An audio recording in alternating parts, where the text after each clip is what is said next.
Jake stood at the viewport of the Wayfinder, staring at the dark shape of the research station floating in the void. 3 years had passed since humans evacuated this sector.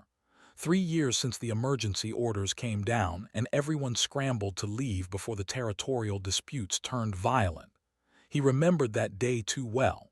The panic, the rushed goodbyes, the feeling that something important was being left behind. Still picking up those biosigns, Lisa Hayes called from the sensor station. Faint, but definitely there. Could be malfunction in the old equipment. Jake shook his head slowly. We should check it anyway. We came all this way for salvage. Might as well be thorough.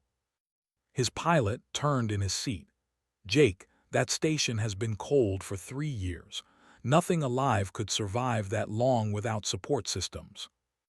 Then we will find out what is causing the reading, Jake replied. He moved toward the airlock, already pulling on his environment suit. Something in his gut told him this was not a malfunction. He had learned to trust that feeling during his years doing humanitarian work across the frontier.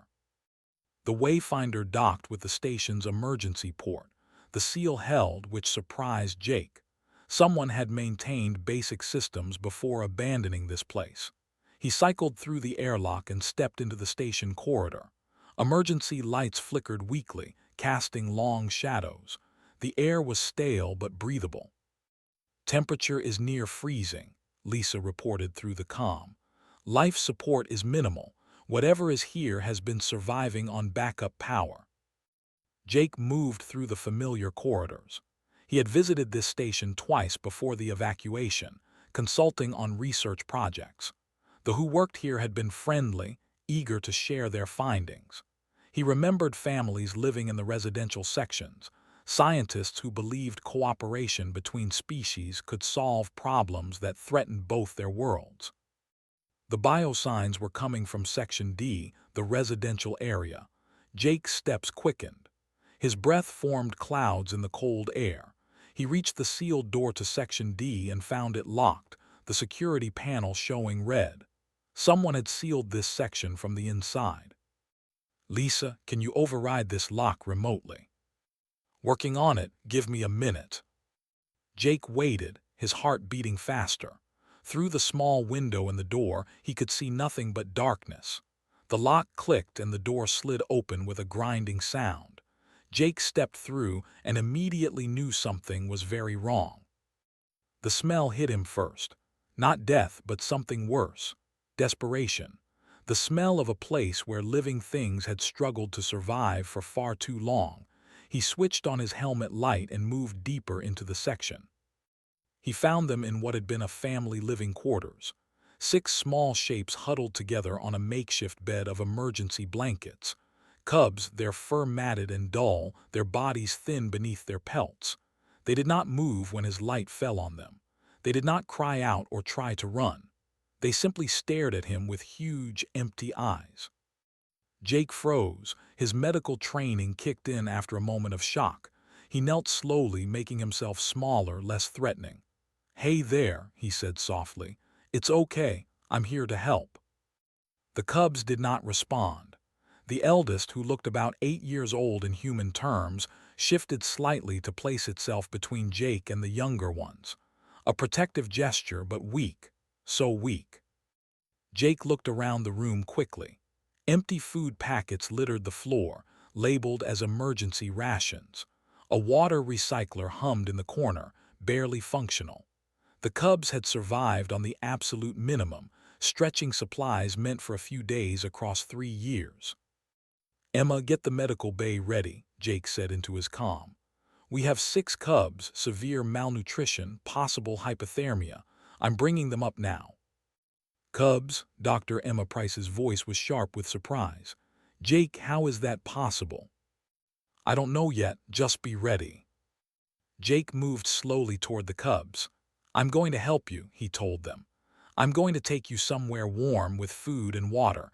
Real food, you're safe now." The eldest cub's eyes narrowed slightly. Jake recognized that look. It was not trust. It was the calculation of someone who had learned that hope was dangerous. The cub's lips moved, but no sound came out. Jake felt something break inside his chest. He had seen many terrible things in his years working on the frontier. He had pulled people from disasters, treated plague victims, evacuated colonies under attack. But this silence was different. These cubs had learned that crying brought no help. They had learned that no one was coming, so they had stopped making noise. "Can you walk?" Jake asked gently. When the cubs did not respond, he added, "I need to get you to my ship. It's warm there. My friend Emma is a doctor. She'll help you feel better." The eldest cub looked at the others. Some silent communication passed between them. Slowly, painfully, the cub nodded. It took the hand of the smallest one, who looked barely 4 years old. The others followed its lead, forming a small chain. Jake led them through the station. They moved like shadows, making no sound. Their footsteps were light, as if they had learned to exist without disturbing the silence that had become their world. It took 20 minutes to reach the airlock, a journey that should have taken 5. The cubs had no strength for speed. On the Wayfinder, Emma had prepared the medical bay. Her face went pale when she saw the cubs. "Oh no," she whispered. "Oh no, no, no." The cubs stared at the warm lights, the clean surfaces, the supplies. The smallest one's legs gave out. Jake caught the cub before it hit the floor. The little body weighed almost nothing. "We need to warm them gradually," Emma said, her voice tight with controlled emotion. "And feed them carefully. Their systems won't handle normal portions after this long." Jake helped settle the cubs on medical beds. They clung together, refusing to separate. He did not force them. Instead, he pulled the beds close so they could still touch each other. The youngest reached out and grabbed Jake's hand. The grip was weak but desperate. "I'm not going anywhere," Jake promised. "You're not alone anymore." Appeared in the doorway. "Jake, I pulled the station logs. You need to see this." Jake looked at the cubs. The eldest was watching him with those calculating eyes, waiting to see if he would leave like all the others had left. Jake shook his head. "Later. Right now, I'm staying here." Emma began the delicate work of stabilizing the cubs. She started IV fluids, checked vital signs, recorded the damage 3 years of near starvation had done to growing bodies. Jake helped where he could, but mostly he just stayed present. He sat where the cubs could see him. He spoke softly, telling them about the ship, about where they were going, about how things would be different now. The cubs did not speak, but as the hours passed and the warmth seeped into their bodies, the smallest one fell asleep still holding Jake's hand. The others followed, one by one, their exhausted bodies finally accepting that maybe, possibly, someone had actually come. Jake looked at Emma across the medical bay. Her eyes were wet with angry tears. "How?" she asked. "How did everyone forget them?" Jake did not have an answer, but he knew he was going to find out, and someone was going to be held accountable for the 6 silent cubs who had starved while waiting for help that never came. For 3 days, Jake barely left the medical bay. Emma ran tests and administered treatments while he stayed nearby, a constant presence for the cubs who still had not spoken. They watched him with careful eyes, tracking his every movement as if expecting him to disappear. The medical reports grew worse with each scan Emma completed. The cubs showed signs of severe developmental delays from prolonged malnutrition. Their bones were weak, their organs stressed. The youngest 2 would likely face lifelong complications, but they were alive, and slowly, carefully, Emma was bringing them back from the edge. "You need to sleep," Emma told Jake on the 4th morning. "I can watch them for a few hours." "They panic when I'm not here," Jake replied. He had tried leaving twice. Both times the cubs had become agitated, their heart rates spiking on the monitors. The youngest had started to shake silently, tears running down its face without any sound. Jake had returned immediately both times. Emma handed him a data pad. "Then read this while you sit here," pulled everything from the station computers. Jake took the pad and began reading. The story it told made his blood run cold. The cubs' parents had been scientists named Myra, and They had been working on resource-sharing protocols with human researchers. Their work had shown that cooperation could solve the mineral shortages threatening both territories. But their research had threatened powerful interests, people who profited from the conflict, people who needed humans and to remain divided. When the evacuation orders came, they were supposedly on the list, but someone had changed the manifests. At the last minute, their names were removed. The emergency was real, the danger legitimate. Everyone had been focused on getting out fast. No one double-checked the lists. Myra and their 6 cubs were left behind. The station logs showed the parents had survived for 2 months. They had rationed food severely, giving most of it to their cubs. They had recorded messages, begging for rescue, explaining what had happened. No one received the messages. The station's long-range communications had been damaged during the evacuation. The final entry was from Myra. Her voice recording was brief. "We have 3 days of food left. We gave everything to the cubs. If anyone finds this, please. Our cubs did nothing wrong. Please take care of them." Jake looked up from the pad. The eldest cub was watching him, those old, tired eyes in a young face. "I know," Jake said quietly. "I read about your parents, about Myra, and they loved you very much." The cub's eyes widened slightly. It was the first real reaction Jake had seen. The cub's mouth opened, closed, opened again. Finally, a whisper so soft Jake almost missed it. "Mother." "I'm sorry," Jake said. "Your mother and father didn't make it, but they made sure you survived. They gave you everything they had." The cub's face crumpled, but still no sound came out. It cried silently, its small body shaking. The other cubs moved closer, forming their protective huddle. They cried together without noise, a skill learned through necessity. Jake moved to sit beside them. "It's okay to make sound," he said. "You can cry out loud here, it's safe. No one will hurt you for being loud." But the cubs had forgotten how. Or maybe they were too afraid to try.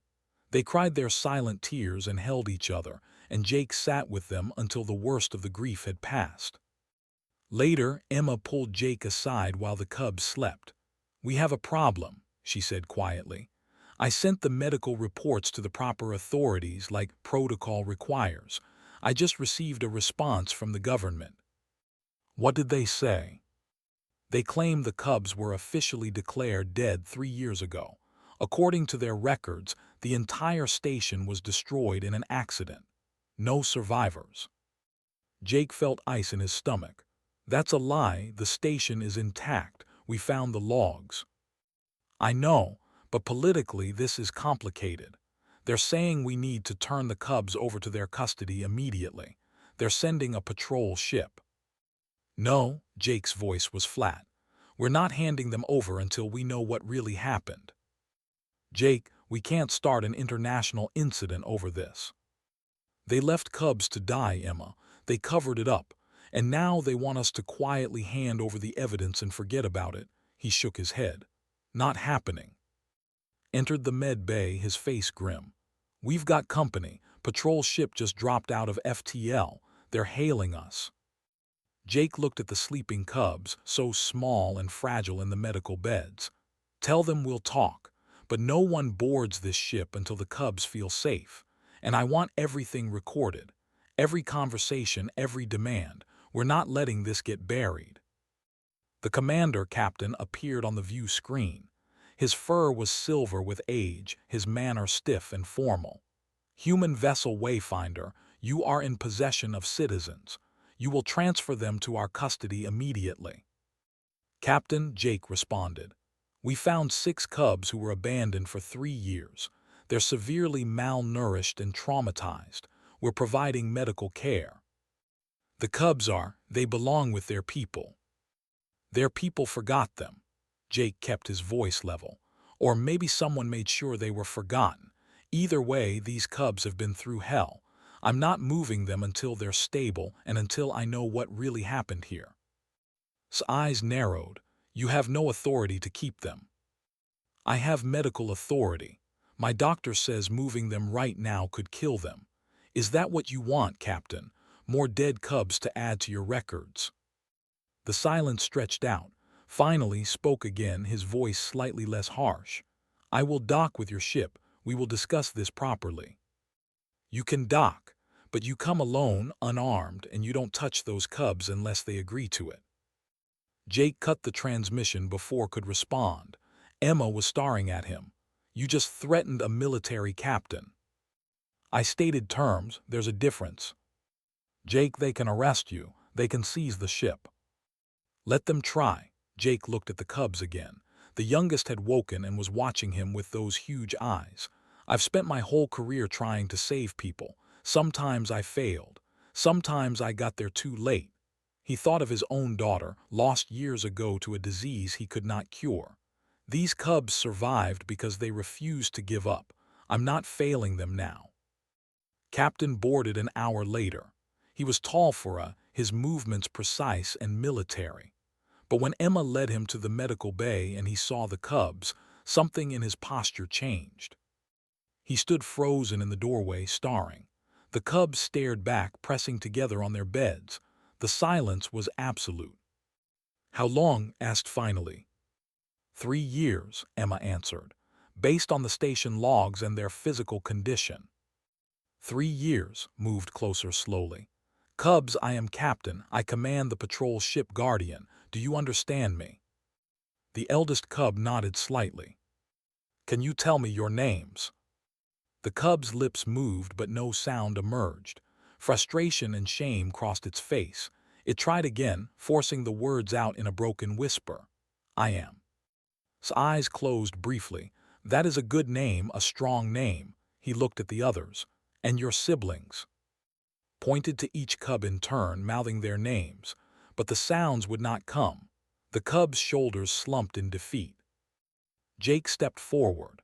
They survived by being silent. They learned that making noise used energy they couldn't spare.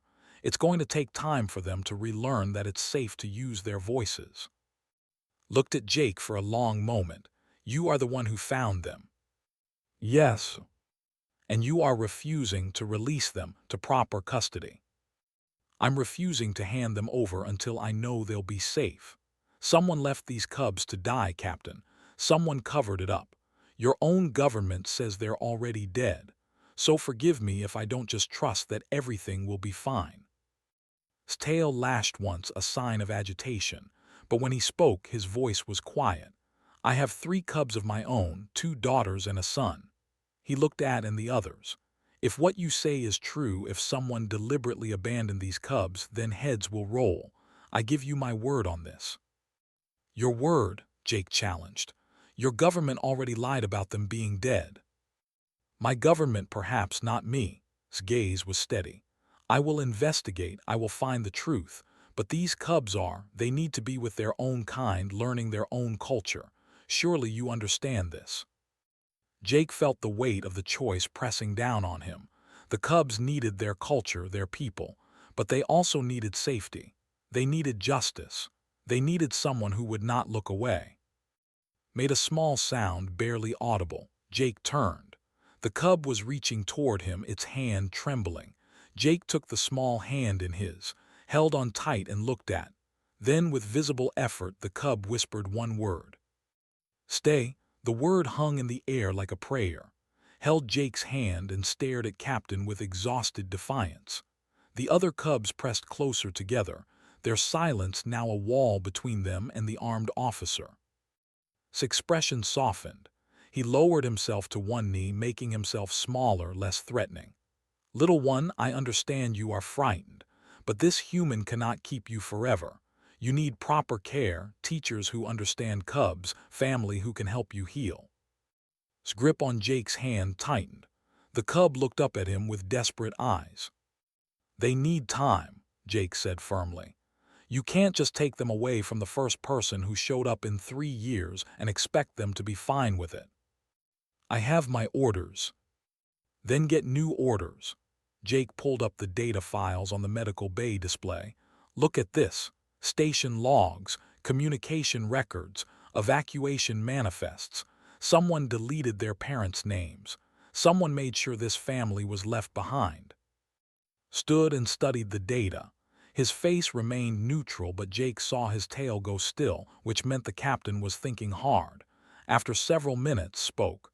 These records could be. They could be, Jake agreed. But they're not. Run your own analysis. The timestamps match everything else from the evacuation. Someone with high-level access made those changes right before the final departure. If this is true, it is a serious crime. It would require investigation at the highest levels. And while you investigate, what happens to the Cubs? Do they disappear into some government facility? Do they get shuffled around while politicians argue about who is responsible? Met Jake's eyes. What do you suggest, human? Let them stay here until they're stronger. Let them have some stability while you figure out what happened. I'll keep them safe. Emma will continue their medical treatment. And you can visit, check on them, make sure we're doing right by them. My superiors will not accept this. Then your superiors can explain to the galaxy why they're forcing traumatized Cubs away from someone they trust. Jake gestured to the sleeping younger Cubs. Look at them, Captain. Really look. They've been surviving on hope and stubbornness for 3 years. They deserve better than being turned into a political problem. Before could respond, the comm system activated. His voice was tight with stress. Jake, we have incoming, multiple ships. Looks like a whole fleet just appeared. No, human. It's the diplomatic corps, and they're broadcasting on all channels. Jake exchanged a look with. This just got more complicated. Within the hour, Ambassador Briggs materialized on the view screen. She was a woman in her 50s, gray hair pulled back severely, her face professionally neutral, but Jake could see the anger in her eyes. Mister, she began without preamble, you have created an extremely delicate situation. I need you to transfer custody of the Cubs to Captain immediately. No, Jake said simply. This is not a request. The human government cannot be seen as harboring citizens against their will. The diplomatic ramifications are severe. The Cubs are staying with me until they're ready to leave. Ambassador, with respect, I don't work for you. I work for them. He gestured to the Cubs visible on the video feed behind him. Briggs' expression hardened. You are a human citizen operating in contested space. That makes your actions reflect on all of humanity. If you continue this defiance, you will be arrested and the Cubs will be removed by force. Try it, Jake said coldly. But I promise you, every news outlet in both territories will have the full story within the hour. Let's see how the public reacts to armed forces dragging away starved Cubs who just want to feel safe. Are you threatening to weaponize these children for publicity? I'm telling you the truth. These Cubs have already been used as political pawns. Someone deleted them from the records and left them to die because their parents' research was inconvenient. Now, you want to use them again to smooth over diplomatic tensions. When does someone actually put the Cubs first? Briggs was silent for a moment. The truth, mister, is that I agree with you. Those Cubs deserve better. But I have to balance their needs against the needs of millions of humans who could be endangered if this situation escalates into conflict. Then don't let it escalate. Work with Captain. Investigate what really happened. Give those Cubs time to recover before making them face more trauma. From behind, Jake spoke again, voice still barely a whisper. My mother said humans keep promises. She said humans value justice. Was she wrong? The question silenced everyone. Briggs stared at the small Cub visible on the screen. Standing beside Jake, seemed frozen.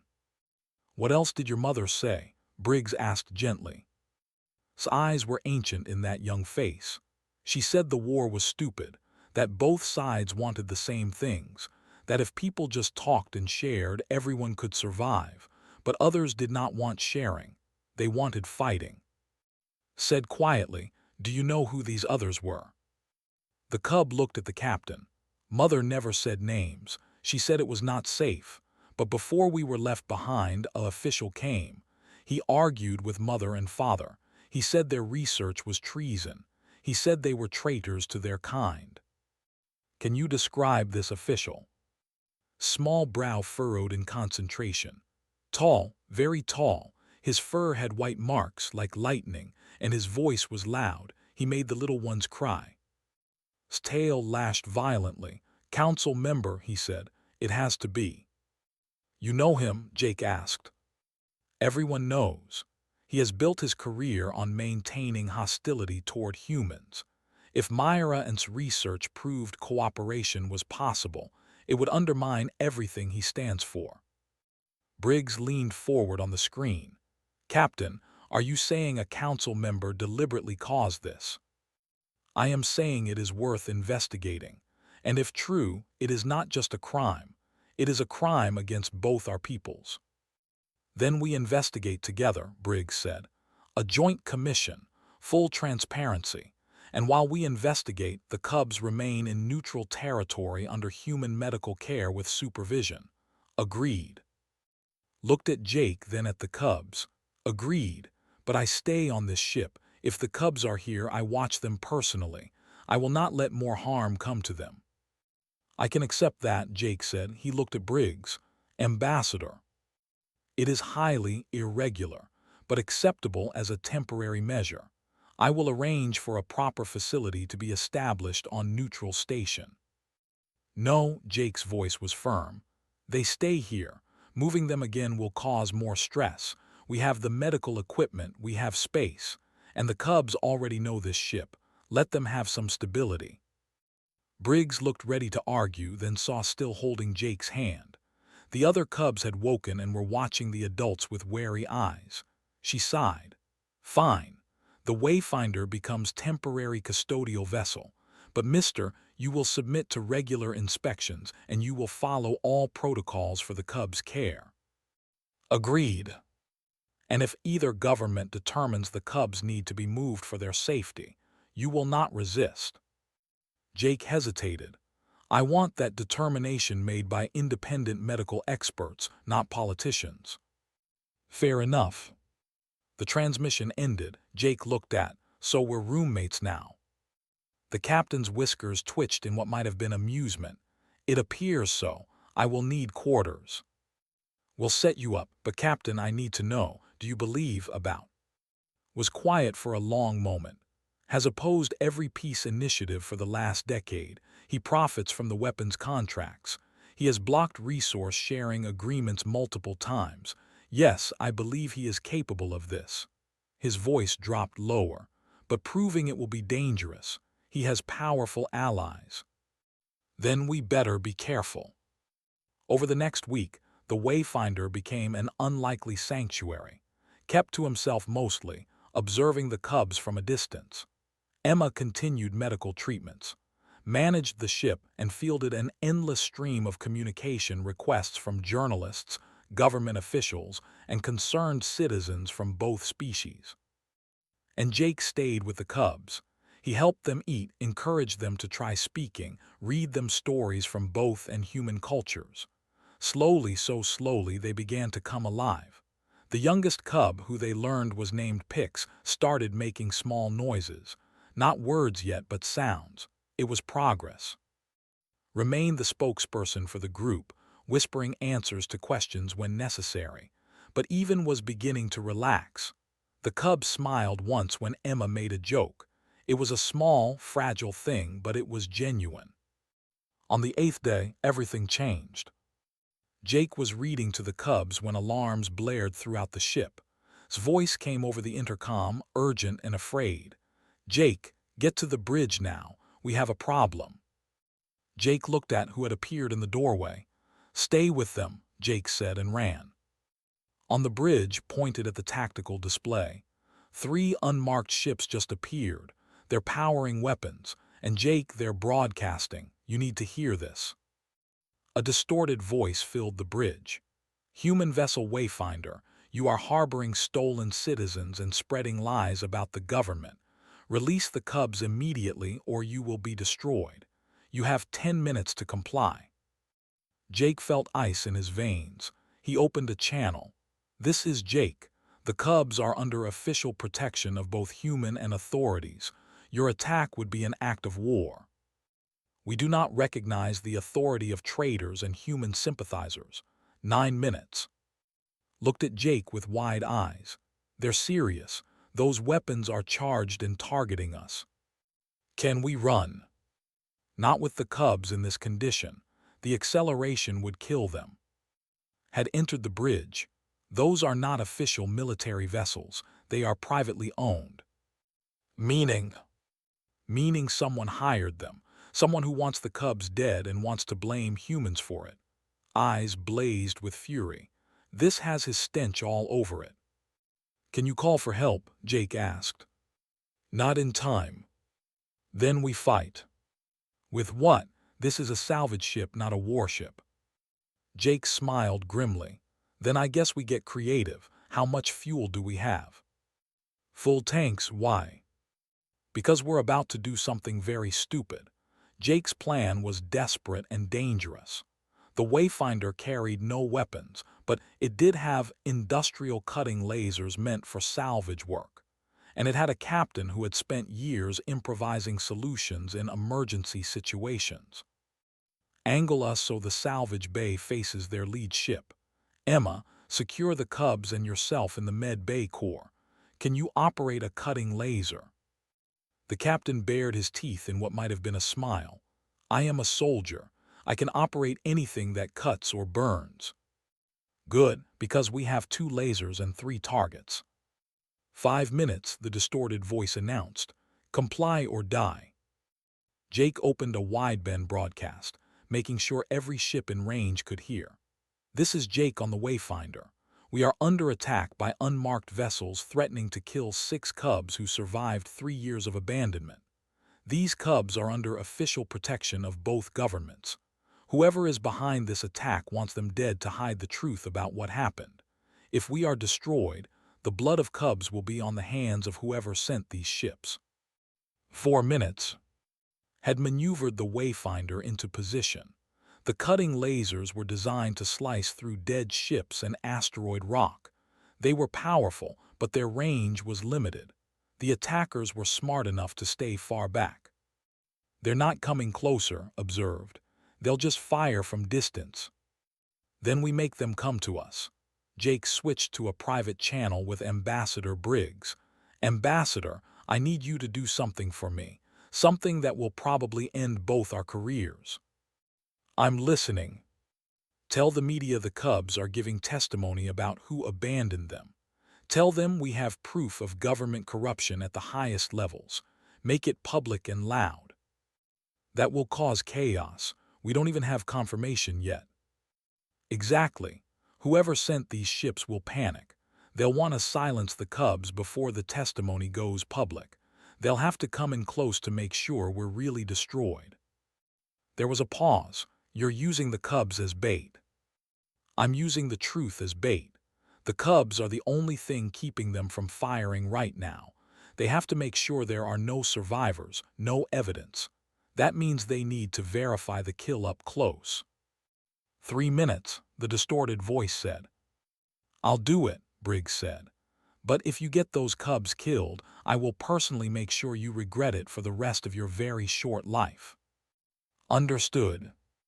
Within seconds, news broadcasts across both territories exploded with the story. Cubs ready to testify about high-level conspiracy, evidence of deliberate abandonment, names to be revealed within the hour. The galactic net went wild with speculation. On the bridge of the Wayfinder, Jake watched the tactical display. The 3 unmarked ships held their position. Then slowly, they began moving closer. 2 minutes. "Be ready to cut main power on my mark. Make us look dead. That will drop our shields." "I know, but if they think we're already destroyed, they'll come in to confirm. That's when we hit them." "Check the cutting laser controls. This is insane, human." "You have a better idea." "No, that is why it is insane." 1 minute, final warning, release the Cubs or be destroyed. Jake opened the channel. We're experiencing power failures. Main systems going down. We're defenseless. Please don't fire. It was a gamble. The attackers might fire anyway. But Jake was betting they needed to be sure, needed to verify no evidence remained, no cubs to tell their story. And now, the Wayfinder went dark. Lights failed, shields dropped, engines powered down. On the outside, they would look like a dead ship, systems crashed, crew helpless. The three ships moved closer, cautious at first, then more confident. They spread out, forming a triangle around the Wayfinder. Through the viewport, Jake could see them clearly now. Small attack vessels, expensive and well-armed. Definitely not official military. Weapons charging, one ship broadcast to the others.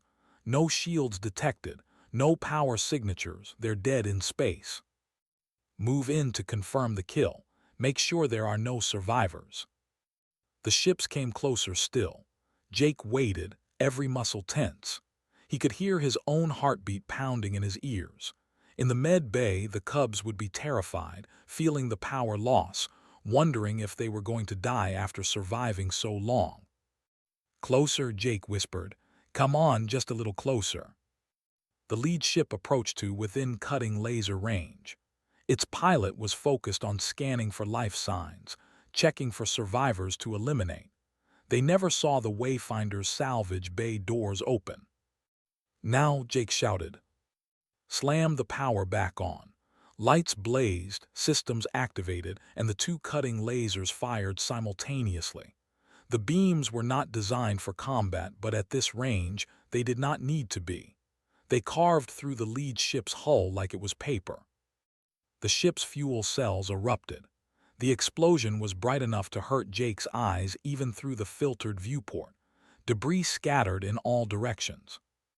The other two ships immediately scattered but had already. His laser caught the second ship's engine section. It went spinning off, venting atmosphere and fuel, dead but not destroyed. The third ship turned to run, fired the emergency thrusters, pushing the Wayfinder after it. For a salvage ship, the Wayfinder was remarkably fast when it needed to be. The cutting laser reached out and clipped the fleeing ship's wing. It tumbled but managed to jump to FTL, escaping into the void. Silence fell on the bridge, was shaking, stood motionless, staring at the wreckage. Jake leaned against the console, adrenaline making his hands tremble. Did we just kill people? Asked quietly. We defended ourselves and the cubs, Jake replied. They made their choice. The second ship is still intact, observed. We should capture it. There will be evidence aboard, proof of who hired them.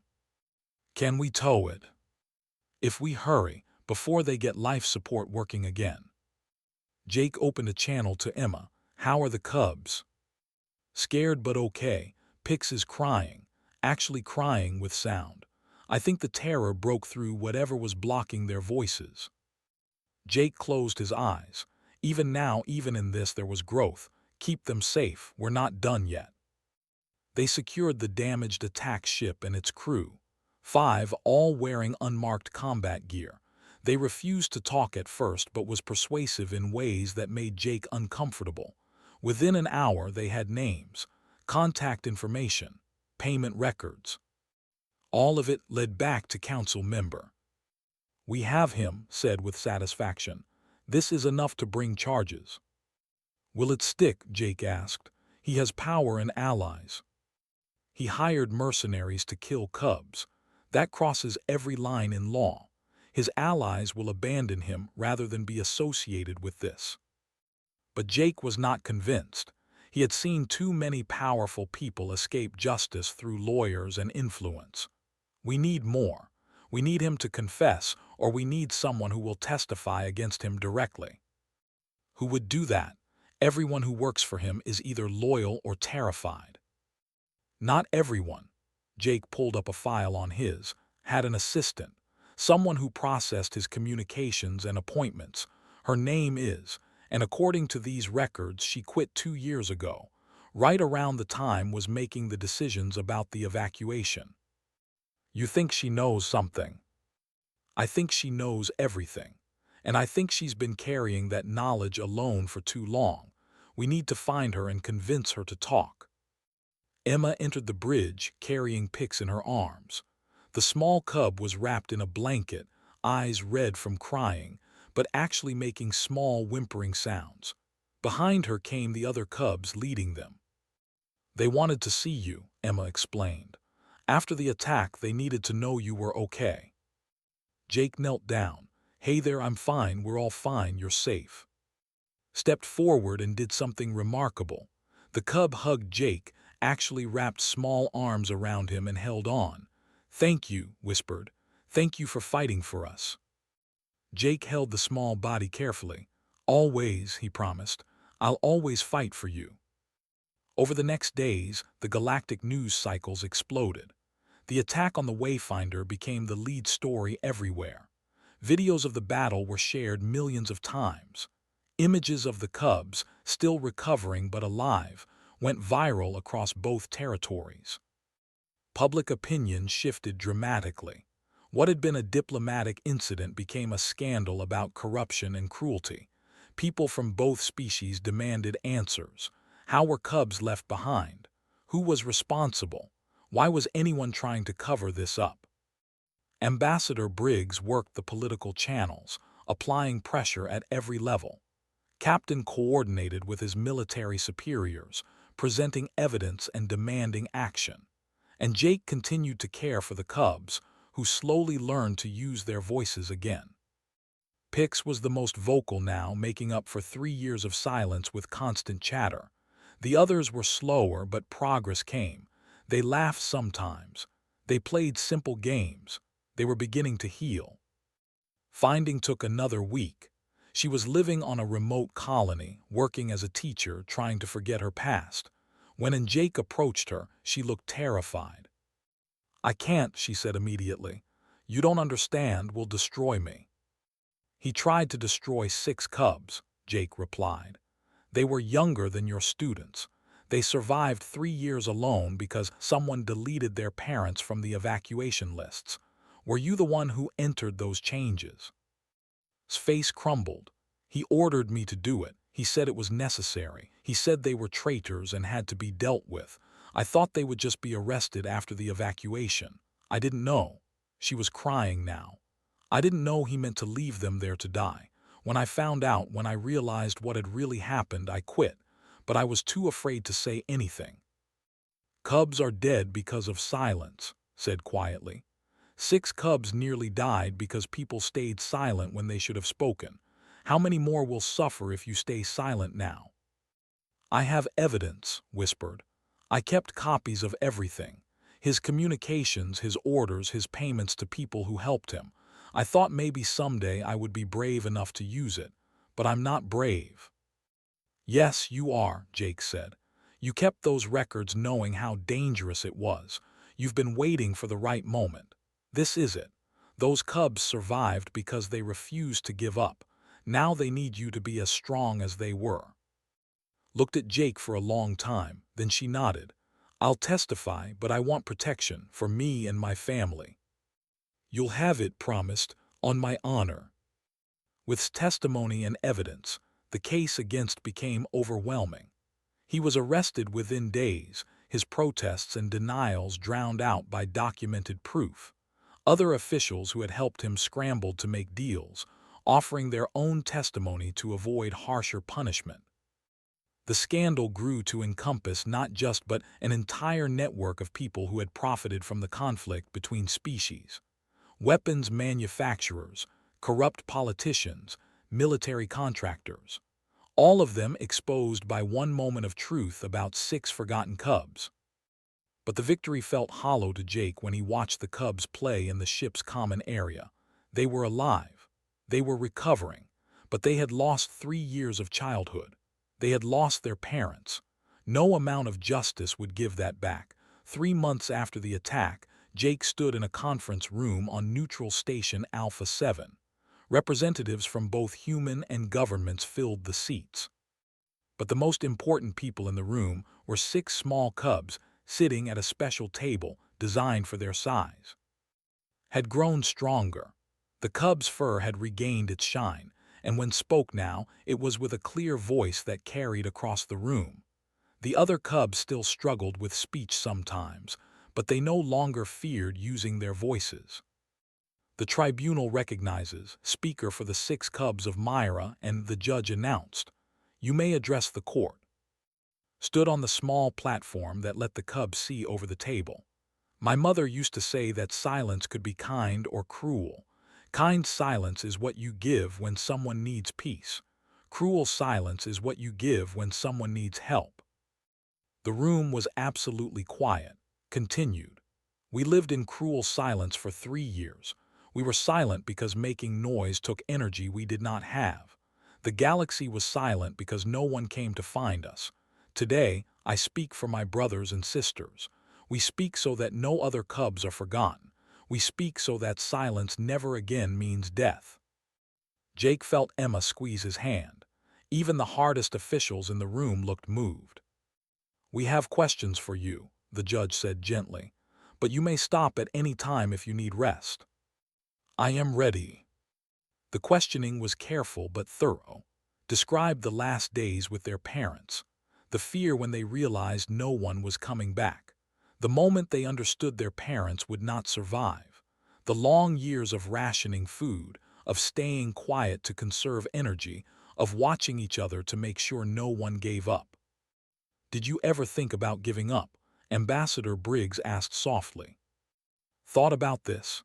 "Yes. When the youngest ones got very sick, I thought maybe it would be easier to just sleep and not wake up. But my mother's last words to me were to protect my siblings, so I could not give up. They needed me."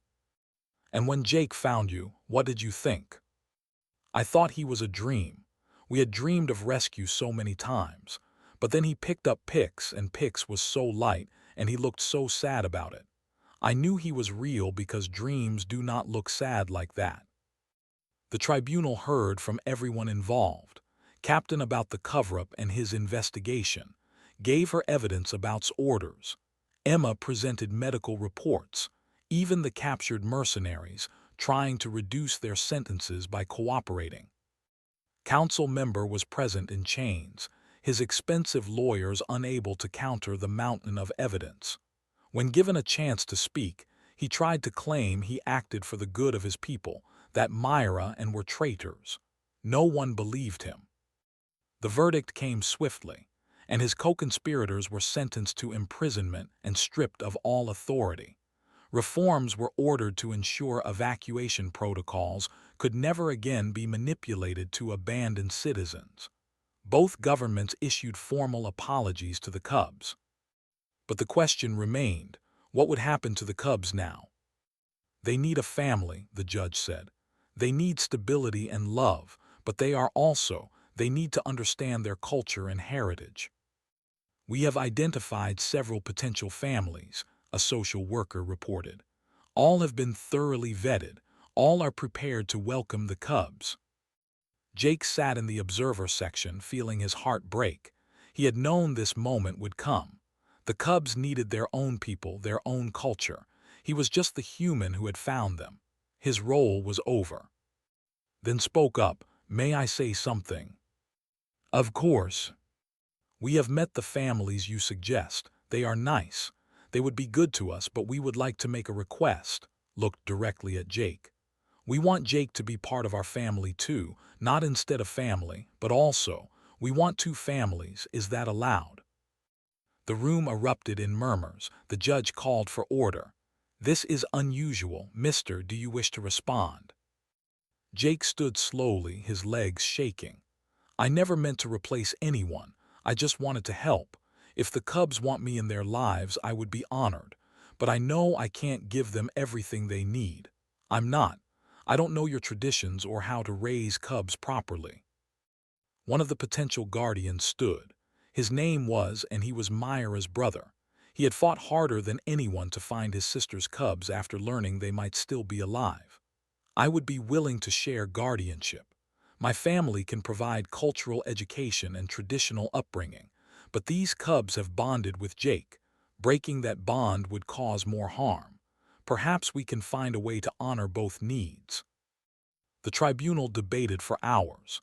In the end, they created something new, and his mate would be primary guardians, providing a home and territory. But Jake would be recognized as secondary guardian with regular visitation rights and input on major decisions. It was unprecedented, but so was everything about this case. The Cubs will live with family who share their culture, the judge declared, but they will maintain connection with the human who saved them. This arrangement recognizes that family can take many forms and that love and protection are not limited by species. 4 months later, Jake stood at the spaceport on the. He was here for his first official visit under the new arrangement, and his mate greeted him warmly. They have talked about nothing else for days, said with amusement.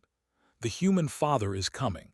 That is what they call you now, not to replace their birth father's memory, but as an additional title of honor. I don't know about honor, Jake said. I just did what anyone should do. But most did not, replied quietly. You did, that is why they love you. The Cubs came running when they saw him. All 6 piled into his arms, talking over each other, eager to show him their new home and tell him about everything they had learned. They were fuller now, healthier. Their eyes sparkled with life instead of exhaustion. Pix pulled Jake toward the house. You have to see my room, and the garden, and Aunt is teaching us traditional songs. The house was warm and filled with light. Photos of Myra and held places of honor on the walls. The Cubs had not forgotten their parents, but they were learning to carry that loss while still living fully. Over dinner told Jake about school. The other Cubs had friends now and were catching up on years of missed development. They still had hard days, moments when the trauma surfaced, but they were healing. There is something else, said after the meal. We wanted to discuss it with you. There is going to be a memorial station built near where the old research station was. It will be dedicated to Myra and will serve as a checkpoint to ensure no one is ever left behind during future evacuations. They want to name it after you. No, Jake said immediately. Name it after the Cubs or their parents, not me. They want to call it the Watch Station, continued. Because you were watching when no one else was. Because you refused to look away. Jake felt overwhelmed. I don't deserve that. Perhaps not, agreed. But it is not about deserving. It is about remembering, about making sure others know that one person can make a difference, that one person choosing to care can change everything.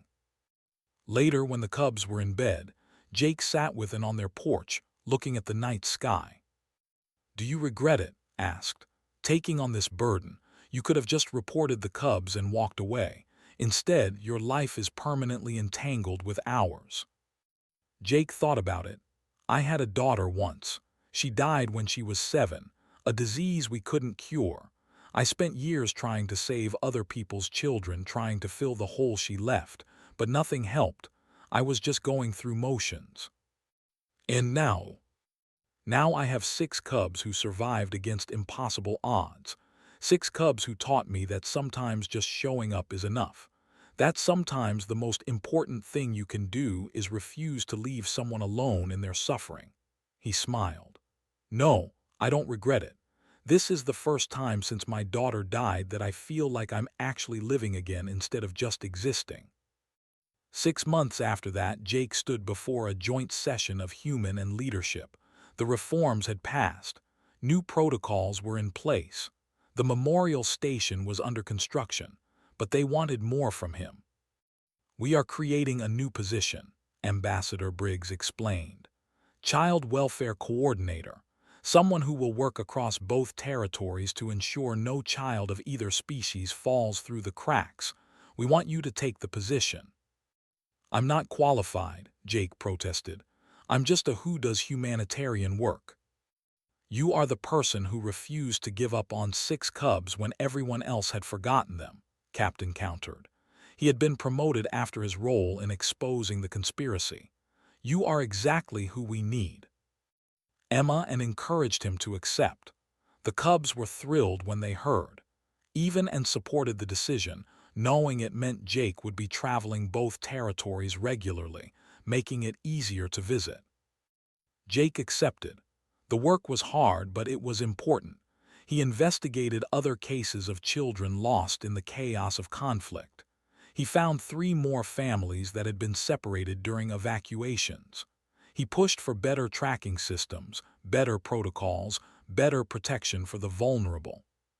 But his favorite days were still the ones spent with the cubs, watching teach the younger ones to read, seeing Pix perform in school plays, attending ceremonies where the cubs honored their parents' memory. 1 year after the rescue, there was an official dedication ceremony for the watch station. Jake attended with the cubs and their family. Representatives from both governments gave speeches about cooperation and vigilance and never forgetting. But the moment that mattered most came when stepped up to the podium. The cub was 9 now, speaking clearly and confidently. My mother used to say that the galaxy is made of 2 things, silence and sound, cruel silence that ignores suffering, kind silence that gives peace, loud sound that causes harm, gentle sound that brings comfort. Looked out at the assembled crowd. For 3 years we lived in cruel silence. The galaxy was too loud with its own problems to hear us, but one person listened. One person heard our silence and chose to break it. Turned to Jake. You taught us that we do not have to be silent anymore, that our voices matter, that someone will listen. Today, this station begins watching. It will never be silent. It will always listen, because you showed us that being heard is what lets cubs survive. Jake wiped his eyes. The cubs came to stand beside him and joined them. They were a strange family, mixed species and unconventional, but they were a family nonetheless. The watch station activated, its sensors beginning their eternal vigil. It would monitor evacuation zones, track refugee movements, ensure no one was lost in the chaos. It would be humanity's and the shared promise. Never again would cubs starve in silence. As the ceremony ended and people began to disperse, Pix tugged on Jake's sleeve. Jake, are you sad? No, Jake said truthfully, I'm not sad. You are crying. Sometimes people cry when they are happy too. These are happy tears. Pix considered this, then hugged him. Good, because we are happy too. We are happy you found us. We are happy you stayed. We are happy you are part of our family. Jake held the small cub and looked at the watch station bearing his name. He thought about the scared, silent cubs he had found 3 years ago, about how close they had come to being lost forever, about how one choice, one decision to investigate a strange sensor reading had changed everything. The galaxy was vast and full of problems. There would always be more crises, more suffering, more people falling through the cracks. But now there were systems in place, people watching, protocols designed by those who remembered what happened when no one paid attention. And in the center of it all, 6 cubs who had survived the unsurvivable. 6 cubs who refused to be forgotten. 6 cubs whose voices now rang out clearly, telling their story so that others would know. Silence could kill, but one person choosing to listen could save lives. Jake looked at his family, both human and both born and chosen. He thought about his daughter, gone but not forgotten. And he thought about the 6 cubs who had taught him that life was about showing up, even when it was hard. About staying, even when it would be easier to leave. About choosing to care when the galaxy offered so many reasons not to. The watch station began its work, sensors sweeping the void, listening for the silences that needed to be broken. And Jake walked with his family toward the transport, ready to return home and continue his work ensuring that no child, human or, would ever starve in silence again. The cubs held hands as they walked, chattering about dinner plans and homework and 1,000 ordinary things that had once seemed impossible. They had found their voices. They had found their families. They had found their future. And it all started because one human refused to look away.